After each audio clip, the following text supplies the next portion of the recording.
Berlin, International Olympic Committee President Thomas Bach has suggested that instead of offering prize money for Olympic gold medalists in Paris, World Athletics should focus its funding on supporting athletes at the other end of the spectrum.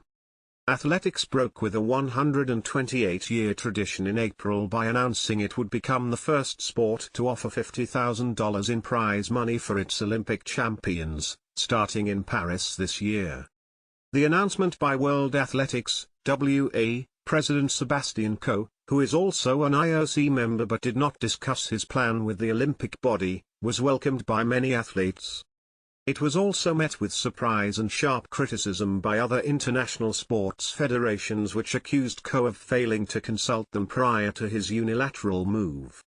This is not a discussion about prize money because prize money exists for decades, Bach said in an online media roundtable on Friday. My fencing teammates and I in 1976, we received prize money for our gold medal through the foundation supported by the National Olympic Committee of Germany. In the meantime, this is more or less common practice among NOCs.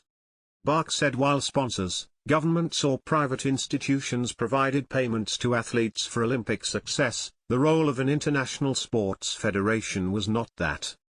This question in principle is a question of how to support the athletes best, Bach said, adding that his organization reinvested 90% of its revenues, with national Olympic committees and international federations, IFs, being major beneficiaries.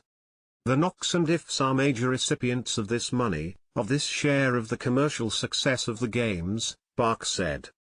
Quality gap. He said that although the NOCs' role was to bring well-prepared athletes to the Games, the IFs had to make sure any investment was aimed at closing the quality gap among athletes. The role of the IFs is they have to make every effort to try to close the gap between the athletes coming from privileged countries and those coming from less privileged countries, Bach said. This is where this discussion, on the WA decision, is coming from, he said.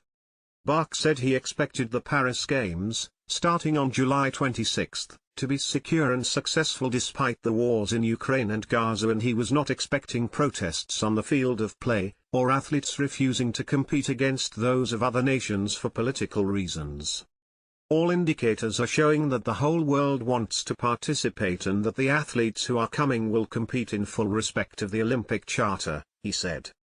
The IOC has been supporting both the Israeli and Palestinian Olympic committees, and should Palestinian athletes fail to qualify, they would receive invitations as part of the Games universality quotas.